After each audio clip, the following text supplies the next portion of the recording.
Alright, what's up everybody, it's Kami, and if you're new to the channel, hello. If this is your first time seeing me, hello, what's up? I make JoJo videos, and videos talking about whatever I feel like talking about, and apparently people don't understand that I like to do things my way on my channel. I don't get what's difficult about that, but for those of you that don't know, I've been getting some weird feedback lately. It's not even feedback, it's just people being assholes. Straight up, you know, not gonna sugarcoat it. Okay, like people apparently don't like how I edit, and they say that I don't edit at all. Well, if you don't think I edit, and you clearly haven't seen like literally all of my videos, and if you want to talk about, you know, like the Diamond is Unbreakable anime episode reviews, that's more of me talking about the episode and discussing it, podcast style. You know, you just tab out, just like we have a podcast. Like I have a podcast on the channel. And you know, it's just how I commentate that. I don't put things on the screen every 2 seconds because it's not my editing style, but apparently you guys need something on the screen every 2 seconds so you can pay attention to things. So I'm gonna start flashing a bunch of shit on the screen right now because apparently it's what you guys are into, right? And I'm not taking shots at anybody, alright? If that's your editing style, you know, you do that. Medi posts, like, you know, all of the anime girls on the screen and shit. That's how he makes his videos, you know?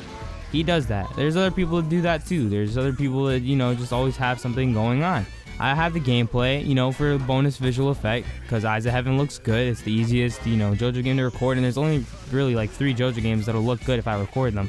So I use those, you know, for gameplay backgrounds and stuff, you know, for these videos, because 1, it has the most characters, and 2, you know, it looks the best out of all the JoJo games. So if you're gonna complain about Eyes of Heaven, you know, over and over, I don't really have a lot of options when I'm talking about JoJo, because if I just put some random ass, you know, other game, then you guys are gonna complain and say that it's not JoJo related, even though you're here for the commentary, because apparently, you know, you guys care so much about the gameplay and not what I'm saying. I don't get people. But if you don't like how I do things or how I edit things my way, then you go and watch somebody else. You don't tell me that I need to, you know, edit differently. If you think I should edit differently, or you think I should edit like somebody else or make videos like somebody else, then go watch the other person. But anyways, it's day 1 of Kamimas. We're just gonna, you know, roll the intro and then we'll jump right into things. So I'll be right back in a second because I actually got a pee too. Holy shit.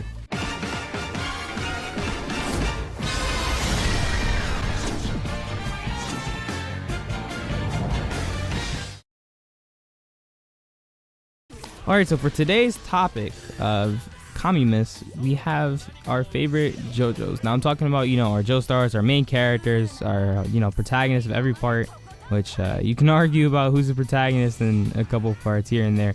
But we're just going to be talking mainly about the Joestars today, because I was like, you know what, I want to, you know, start off with something that's pretty simple and, you know, pretty fun to do, because everybody likes a different JoJo for different reasons. So, you know, go ahead and right now in the comments down below, you know, while you're watching this, go ahead and tell me who your favorite Joestar is. You know, I always like reading the actual good comments and, you know, people that are, you know, actually talking about the videos and things like that. You know, it's real fun to see you guys, you know, actually discuss JoJo. It's great, you know. That's what I make these videos for, right? I make these videos, you know, so that people can, you know, come around and discuss these things. But yeah, favorite JoJos. Okay, so if we look at all of them, right, the only one I'm not like a really big fan of, just like overall, is young Joseph. I think he's better when he's older. I have like 2 videos, well, I have 1 video talking about this. Like I have my part 2 video on why it's my least favorite. Is he just, you know, there's a couple I don't know, just things about Joseph I don't like. Like I said, I have a video on it. I'm not gonna dive too deep into that, but I'm just, you know, getting that out of the way. I think Jonathan is really cool. Jonathan is really good. You know, he's all noble and stuff. He has this, you know, way of just beating people with, you know, sheer power, and you know, it works. It works for, you know, the old school style rating of part 1. You know, it works. It does what it has to do. We talked more about this on the podcast, which you guys will see at the end of this on the 25th on Christmas.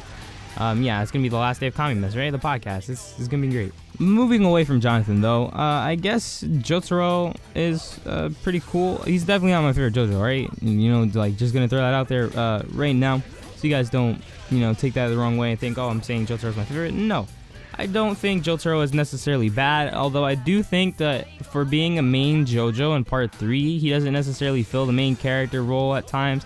And I argue to say Polnareff is the main character of the part, but I'll make an entire different video on that. You know, that's just something that I'll save for another day, or else this whole video will literally be talking about that. But I don't think that Jotaro is all that bad, although he's definitely a better supporting character. But even in part 3, you know, I can't say I didn't like him, because I did. You know, was cool, and he did cool guy things, and you know, he was real calm and quiet in all his fights up until he fought Dio, and then you know, he sees Joseph die in front of him, and then he kind of just like, you know, freaks out and has like a bit of a mental breakdown. And that's the only point at in Stardust Crusaders, I believe, that we see Jotaro have this mental breakdown. Like even when he was playing poker and he had no idea what, you know, was going on, he was just like making all these claims and just betting, just like, you know, just like on a whim. And that's how he beat Dart, because you know, he like outplayed him and like, you know, freaked him out and shit, and he had a mental breakdown, and he, you know, got all retired and stuff like that. But you know, it was definitely something to see Jotaro actually break down at that point, because you know, up till then Jotaro was just this quiet badass type of character, and it was really cool having him be this quiet badass type of character, and you know, I thought it worked. Then moving on to part 4, we have Josuke. Josuke does similar things to Joseph, and he acts similar to Joseph, but I guess it's just better written, and I can't really, you know, not like Josuke over this compared to Joseph. Just, I don't know, Josuke's a cool guy, alright? Josuke's a cool guy. He really cares about everybody. He cares about his friends. He cares about his family, and you know, he's just real concerned, and he's real sweet. Whereas Joseph was also, you know, all of the above that I just mentioned, but he was kind of more of an ass. Josuke's not really much of an asshole until, you know, you push him to that point, and that's only to like, you know, the bad guys. He's all, you know, Dora with the rapid hits and shit like that, you know, Crazy Diamond rearranging people. Let's turn Enigma Boy into a book. Let's beat up Yuya and, you know, heal all of his wounds, and then unheal his wounds again by beating the shit out of him, and then heal him again. You know, things like that. They're just fun, I guess, in the character. It's just really cool to see. And I really like this aspect of the character that they just, you know, kind of throw out there. I think it's really good, and it works for him, you know? It just works for Josuke and the writing of part 4. Then we go into part 5, and we have Mr. Gangstar himself. I almost said Bruno for a second. Giorno.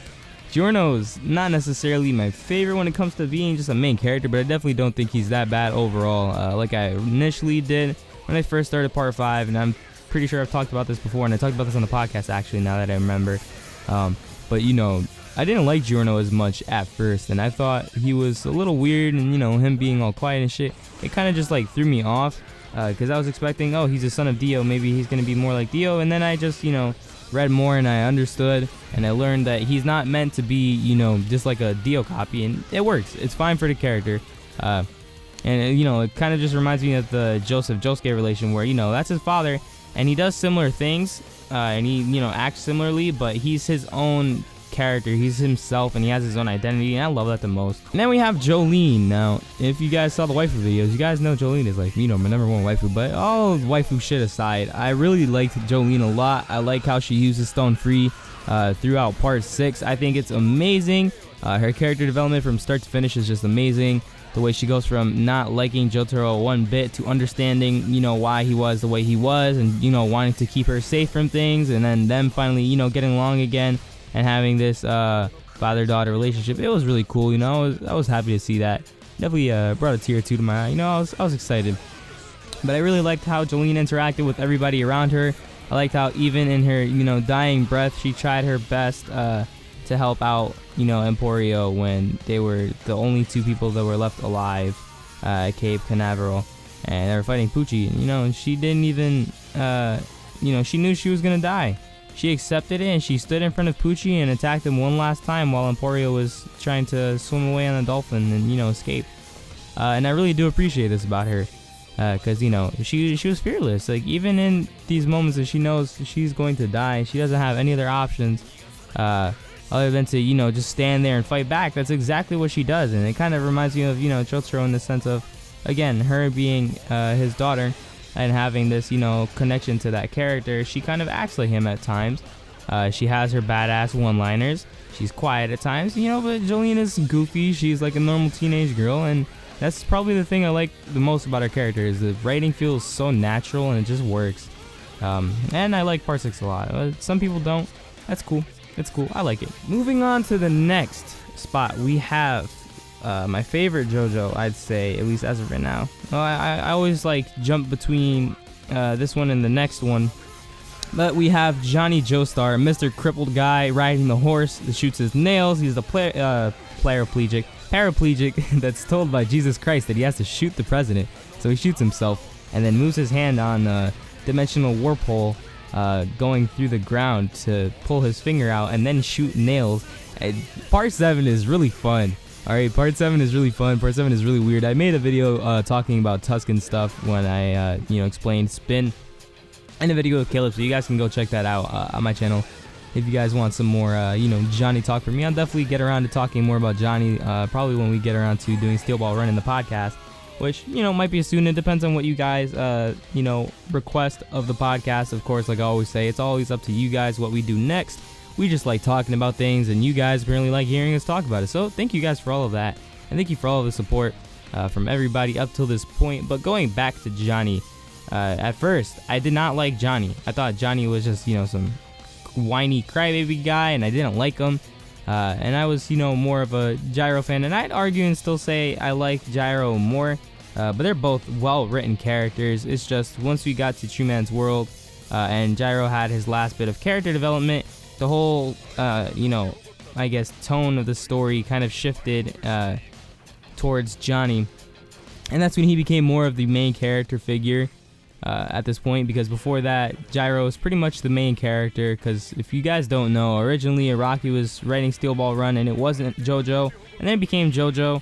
And that's what was, the whole thing with Gyro being the main character at the start and stuff, and then actually going into the Joestar, into Johnny. So that's that. But once we get this main shift and this main focus on Johnny, it's just so cool to see his development from start to finish. I really like, how he is at the end of the part. He finally gets to walk again. He goes to tell the story of, Gyro to his relatives and stuff. And then part 8 gives us a flashback on Johnny doing some really cool shit. And I'm not going to talk about that too much, because I'm going to talk about that once I talk about part 8, which I'll be doing pretty soon. I'll be doing that probably on Christmas Eve. You guys will get to see that.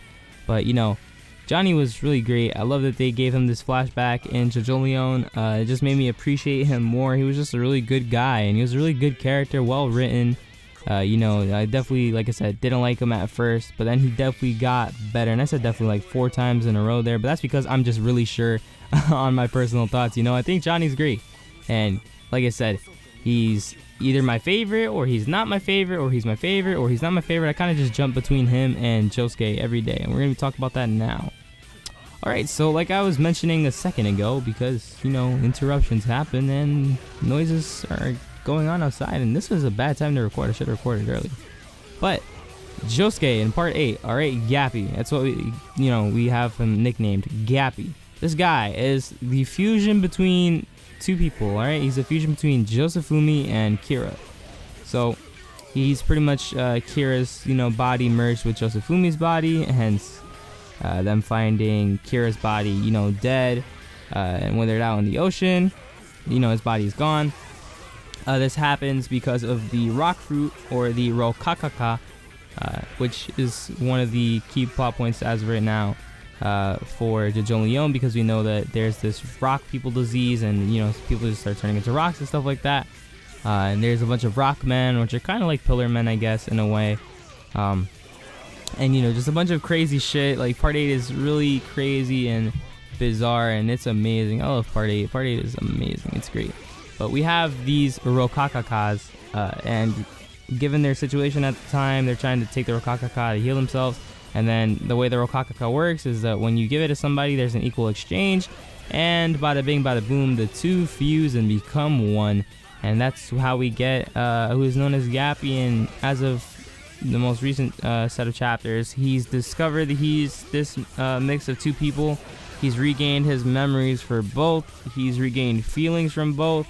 So I'll just refer to him as, Josefumi from now, because I'm going to talk about pre-fusion. But Josefumi was a great character. Holy shit. Him and Kira really, had me happy to just, finally get to that point of part 8. And I kept reading, and I caught up really quickly once I got to them, because I was like, okay, these guys are really good. I want to read more about these characters.